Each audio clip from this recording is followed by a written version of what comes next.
पाठ 6 संज्ञा के विकारक तत्व लिंग, वचन, कारक। मामा जी नमस्ते।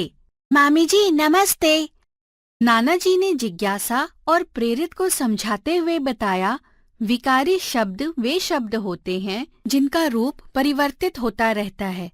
जो शब्द संज्ञा में विकार या परिवर्तन लाते हैं वे विकारी या विकारक तत्व कहलाते हैं। लिंग, वचन तथा कारक के कारण संज्ञा का रूप बदल जाता है। आओ अब इनके बारे में जानें।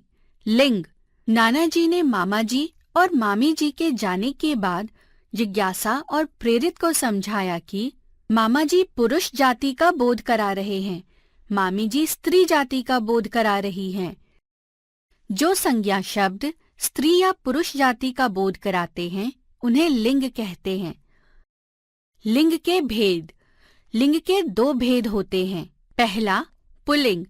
जिन संज्ञा शब्दों से केवल पुरुष जाति का बोध होता है उन्हें पुल्लिंग कहते हैं, जैसे मामा, फूफा, नाना, दादा, बकरा, मोर आदि। दूसरा, स्त्रीलिंग।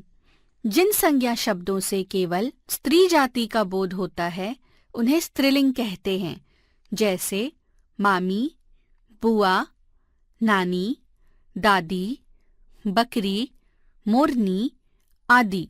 लिंग, पुल्लिंग, स्त्रीलिंग। ये भी समझें, सभी संज्ञाएं चाहे सजीव हों या निर्जीव या तो पुल्लिंग होती हैं या स्त्रीलिंग। लिंग बदलने पर क्रिया का रूप भी बदल जाता है, जैसे लड़की पढ़ रही है, लड़का पढ़ रहा है, गाय घास चर रही है, बैल घास चर रहा है। कुछ लिंग शब्दों की पहचान इस प्रकार भी होती है। कुछ संज्ञा शब्द स्त्रीलिंग और पुल्लिंग दोनों में बदलते हैं, लेकिन कुछ शब्द सदा स्त्रीलिंग ही रहते हैं, जैसे छड़ी, कुर्सी, अलमारी, मकड़ी, चील, लोमड़ी, बालू, झाड़ू, नाक, आँख, गर्दन, छाती, अंगुली, जीभ, नदियों और झीलों के नाम, तिथियों और नक्षत्रों के नाम, भाषा, बोली और लिपियों के नाम आदि। कुछ शब्दों के अंत में आ, ई लगा होता है, वे स्त्रीलिंग होते हैं, जैसे आ, माता, दया, लता, घटा आदि। इ, अग्नि, गति, मति आदि। ई, लकड़ी, गाड़ी, मूंगफली, मक्खी, चिट्ठी आदि। आई, इया, आवट, आहट से अंत होने वाले अधिकतर शब्द स्त्रीलिंग होते हैं, जैसे आई, पढ़ाई, लिखाई, बुनाई, सिलाई, चढ़ाई, लड़ाई आदि। इया, डिबिया, कुटिया, लुटिया, चूहिया, बुढ़िया आदि। आवट, लिखावट, थकावट, बनावट आदि। आहट, मुस्कुराहट, घबराहट आदि। कुछ शब्द सदा पुल्लिंग रहते हैं, जैसे पर्वतों के नाम, पेड़ों के नाम, अपवाद इमली, मसालों के नाम, दिनों के नाम, नक्षत्रों के नाम, रत्नों के नाम, पुखराज, पन्ना, मूंगा आदि। अकारांत तत्सम शब्द पुल्लिंग होते हैं, जैसे कलश, पुष्प, जल, चंदन, गृह, कर्म, पत्र, चित्र, छात्र, अश्व, उपवन, पर्वत, मस्तक, सागर, नाटक, संदेश, धन, लोभ, समाज आदि। हिंदी के अकारांत शब्द पुल्लिंग होते हैं, जैसे घोड़ा, लड़का, मसाला, सोना, हथौड़ा, पैसा, छाता, कपड़ा, हलवा, चिमटा, पहिया, गुस्सा आदि। कुछ शब्द स्त्रीलिंग और पुल्लिंग दोनों के लिए समान से प्रयोग होते हैं। खिलाड़ी, ग्राहक, मंत्री, डॉक्टर, मैनेजर, इंजीनियर, राष्ट्रपति, प्रिंसिपल आदि। कुछ संज्ञा शब्दों में नर और मादा लगाकर लिंग बदला जाता है, जैसे नर भालू, मादा भालू, नर खरगोश, मादा खरगोश, नर भेड़िया, मादा भेड़िया, नर कछुआ, मादा कछुआ, नर कौआ, मादा कौआ, नर मच्छर, मादा मच्छर। नानाजी ने आगे समझाया कि लिंग परिवर्तन के कुछ नियम ये भी होते हैं। पुल्लिंग शब्दांत अ को स्त्रीलिंग आ में बदलकर। पुल्लिंग स्त्रीलिंग। छात्र, छात्रा, सुत, सुता, महोदय, महोदया। पुल्लिंग शब्दांत अ अथवा आ को स्त्रीलिंग ई में बदलकर। पुल्लिंग स्त्रीलिंग। पुत्र, पुत्री, दास, दासी, नाना, नानी। पुल्लिंग शब्दांत आ को स्त्रीलिंग इया में बदलकर। पुल्लिंग स्त्रीलिंग। बूढ़ा, बुढ़िया, गुड्डा, गुड़िया, चूहा, चूहिया। पुल्लिंग शब्दांत अ को स्त्रीलिंग आनी में बदलकर। पुल्लिंग स्त्रीलिंग। सेठ, सेठानी, नौकर, नौकरानी, देवर, देवरानी। पुल्लिंग शब्दांत अ को स्त्रीलिंग इका में बदलकर। बालक, बालिका, अध्यापक, अध्यापिका, लेखक, लेखिका। पुल्लिंग शब्दांत में नी जोड़कर। सिंह, सिंघनी, मोर, मोरनी, शेर, शेरनी। पुल्लिंग शब्दांत में ई के स्थान पर इनी लगाकर। पुल्लिंग स्त्रीलिंग। स्वामी, स्वामिनी, हाथी, हथिनी। पुल्लिंग शब्दांत में इन जोड़कर। पुल्लिंग स्त्रीलिंग। माली, मालिन, धोबी, धोबिन, पुजारी, पुजारिन। पुल्लिंग शब्दांत में आइन जोड़कर। पुल्लिंग स्त्रीलिंग। ठाकुर, ठकुराइन, चौधरी, चौधराइन, पंडित, पंडिताइन। पुल्लिंग शब्द में वान के स्थान पर वती जोड़कर। पुल्लिंग स्त्रीलिंग। गुणवान, गुणवती, सौभाग्यवान, सौभाग्यवती, रूपवान, रूपवती। पुल्लिंग शब्दांत में मान के स्थान पर मति जोड़कर। पुल्लिंग स्त्रीलिंग। श्रीमान, श्रीमती, बुद्धिमान, बुद्धिमती, शक्तिमान, शक्तिमती। कुछ शब्दों का स्त्रीलिंग में रूप बिल्कुल भिन्न हो जाता है। पुल्लिंग स्त्रीलिंग। पिता, माता, ससुर, सास, विद्वान, विदुषी, सम्राट, सम्राज्ञी, भाई, बहन, बाप, माँ, साधु, साध्वी, विधुर, विधवा, पुरुष, स्त्री, वर, वधू, कवि, कवित्री, बैल, गाय। हमने समझा, जो संज्ञा शब्द स्त्री या पुरुष जाति का बोध कराते हैं उन्हें लिंग कहते हैं। लिंग दो प्रकार के होते हैं, पहला स्त्रीलिंग, दूसरा पुल्लिंग। कुछ संज्ञा शब्द स्त्रीलिंग और पुल्लिंग में बदलते हैं। कुछ संज्ञा शब्द सदा स्त्रीलिंग ही रहते हैं, कुछ संज्ञा शब्द सदा पुल्लिंग ही रहते हैं। संज्ञा शब्द बदलने के कुछ नियम भी होते हैं। लिंग परिवर्तन के कुछ नियम होते हैं जिनके अनुसार सरलता से लिंग परिवर्तन किया जा सकता है। 5 चरखियाँ, एक पतंग, एक चरखी। वचन। जब नानाजी ने देखा कि प्रेरित और जिज्ञासा पतंगे देख रहे हैं, तब उन्होंने समझाया कि ये पीले रंग की एक पतंग है, इसके साथ एक चरखी भी रखी हुई है। ये रंग बिरंगी एक से अधिक पतंगे हैं, इनके साथ एक से अधिक चरखियां रखी हुई हैं। यहाँ हमें संज्ञा शब्दों का एक या एक से अधिक संख्या में होने का पता चल रहा है।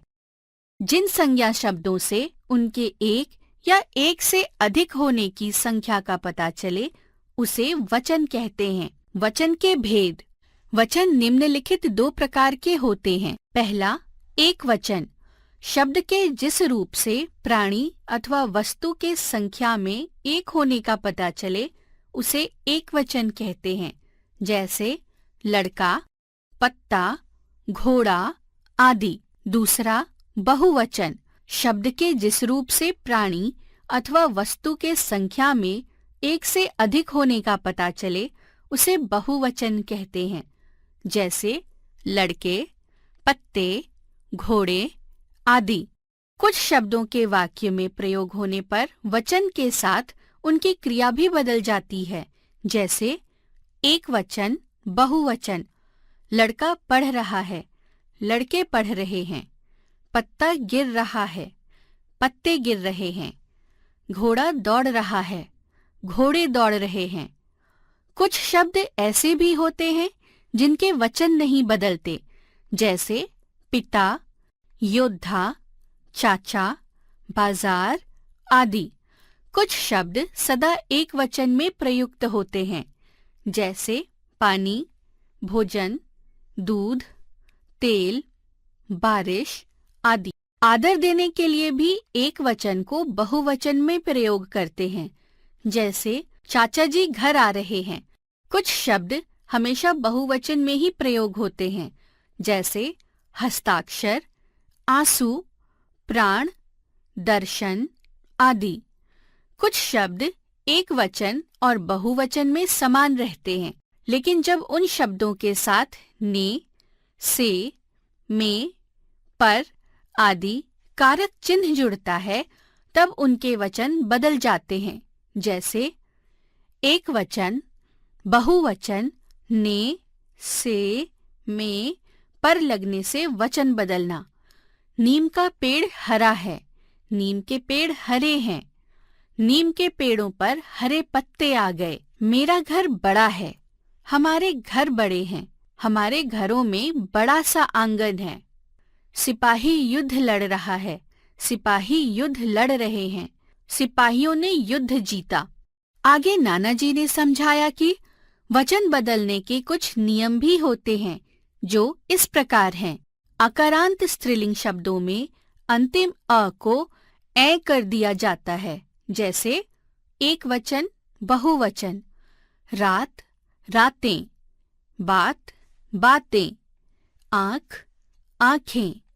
पुस्तक, पुस्तकें। स्त्रीलिंग शब्दों के अंतिम वर्ण या वर्ण को या कर देने से वचन परिवर्तन, जैसे एक वचन, बहुवचन। चिड़िया, चिड़िया। चूहिया, चूहिया। बुढ़िया, बुढ़िया। डिबिया, डिबिया। गुड़िया, गुड़िया। पुड़िया, पुड़िया। अकारांत पुल्लिंग शब्दों में आ का ए हो जाता है, जैसे एक वचन, बहुवचन। लड़का, लड़के। गमला, गमले। घोड़ा, घोड़े। दुपट्टा, दुपट्टे। आकारांत स्त्रीलिंग शब्दों में अंतिम आ के साथ ए जोड़कर, जैसे एक वचन, बहुवचन। माता, माताएं। पत्रिका, पत्रिकाएं। मात्रा, मात्राएं। छात्रा, छात्राएं। भुजा, भुजाएं। भाषा, भाषाएं। कन्या, कन्याएं। माला, मालाएं। इकारांत तथा ईकारांत स्त्रीलिंग शब्दों के अंत में या जोड़ देने से तथा अंतिम दीर्घ स्वर को ह्रस्व कर देने से वचन परिवर्तन, जैसे एक वचन, बहुवचन। बेटी, बेटियां। नदी, नदियां। साड़ी, साड़ियां। राखी, राखियां। राशि, राशियां। पुत्र, पुत्रियां। लड़की, लड़कियां। सखी, सखियां। दवाई, दवाइयां। रीति, रीतियां। उ से समाप्त होने वाले शब्दों के अंत में ए जोड़ देने से, दीर्घ स्वर को ह्रस्व कर देने से वचन परिवर्तन, जैसे एक वचन, बहुवचन, जूं, जुएं, वस्तु, वस्तुएं, धातु, धातुएं, ऋतु, ऋतुएं, बहु, बहुएं, लू, लुएं। कुछ शब्दों के अंत में गण, जन, वर्ग लगा देते हैं, जैसे एक वचन, बहुवचन, नेता, नेतागण, वृद्ध, वृद्धजन, अध्यापक, अध्यापक वर्ग। कुछ शब्दों को 2 बार लिखकर भी उनका बहुवचन में प्रयोग किया जाता है। उसने घर घर जाकर अपनी बात कही। उसने अपनी बात का गांव-गांव जाकर प्रचार किया। हम भारतवासी आपस में भाई भाई हैं। हमने समझा, जिन संज्ञा शब्दों से उनके एक या एक से अधिक होने की संख्या का पता चले, उसे वचन कहते हैं। वचन 2 प्रकार के होते हैं। पहला, एक वचन, दूसरा, बहुवचन। संज्ञा शब्द के जिस रूप से उसके एक होने का पता चले, उसे एक वचन कहते हैं। संज्ञा शब्द के जिस रूप से उसके एक से अधिक होने का पता चले, तो उसे बहुवचन कहते हैं। कुछ शब्दों का वाक्य में प्रयोग होने पर वचन के साथ क्रिया भी बदल जाती है। कुछ शब्द ऐसे भी होते हैं जिनके वचन नहीं बदलते। कुछ शब्द सदा एक वचन में ही प्रयुक्त होते हैं। आदर देने के लिए भी एक वचन को बहुवचन में प्रयोग करते हैं। कुछ शब्द हमेशा बहुवचन में ही प्रयोग होते हैं।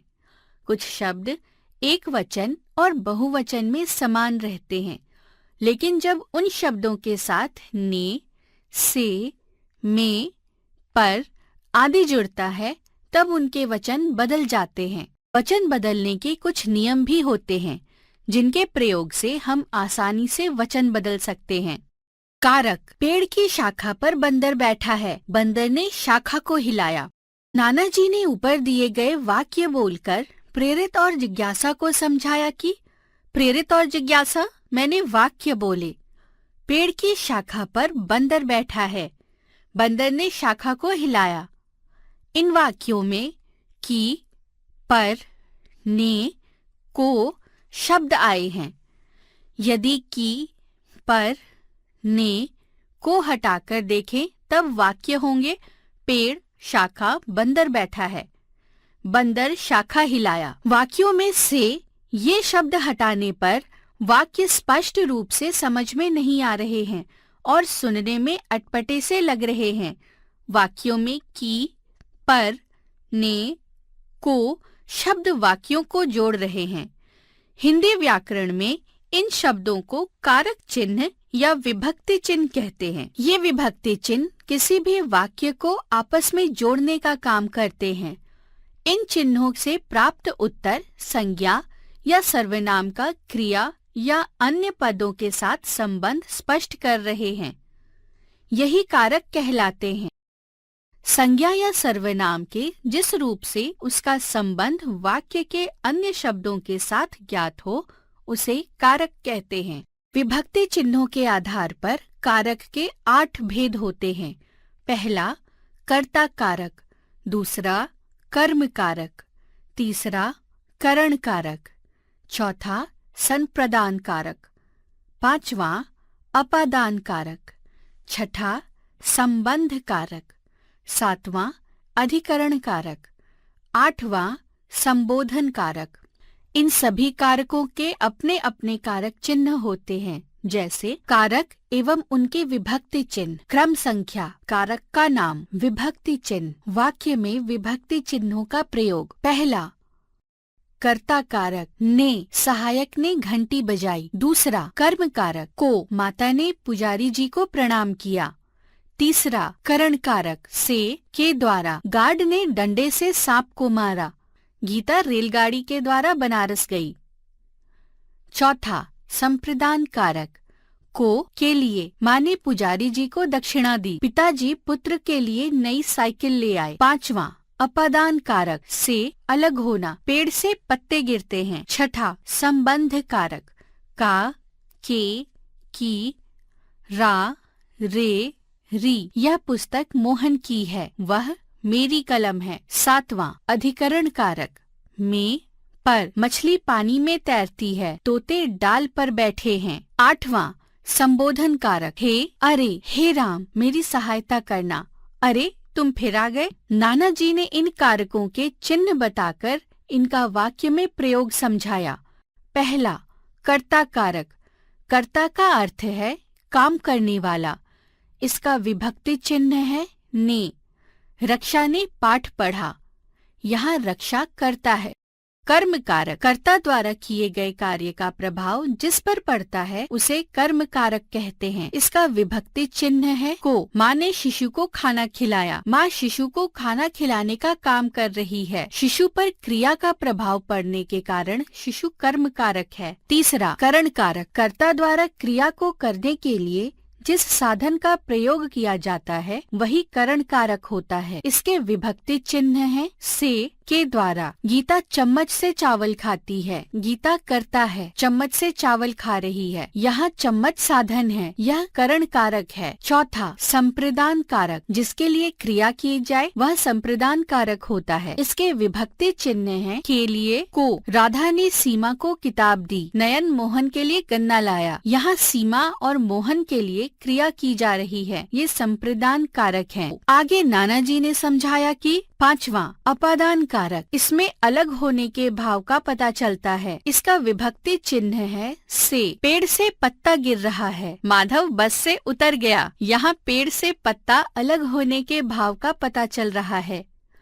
माधव का बस से अलग होने का पता चल रहा है, इसलिए यहाँ अपादान कारक है। छठा संबंध कारक, इसमें दो संज्ञा या सर्वनाम शब्दों का आपस में संबंध बताया जाता है। इसके विभक्ति चिन्ह है का, के, की, रा, रे, री। अभी बस का चालक नहीं आया, यह मेरा बस्ता है, यहाँ बस और चालक का संबंध बताया गया है। बस्ते का संबंध मुझसे बताया गया है, इसलिए यहाँ संबंध कारक है। 7वां अधिकरण कारक, अधिकरण कारक से स्थान या जगह का पता चलता है। क्रिया कहाँ हो रही है यह अधिकरण कारक से पता चलता है। इसके विभक्ति चिन्ह है में, पर। बंदर शाखा पर बैठा है, नीना कमरे में सो रही है, यहाँ शाखा पर और कमरे में से क्रिया होने के स्थान या आधार का पता चल रहा है, यह अधिकरण कारक है। 8वां संबोधन कारक, इसमें किसी को संबोधित किया जाता है। इसके विभक्ति चिन्ह है हे,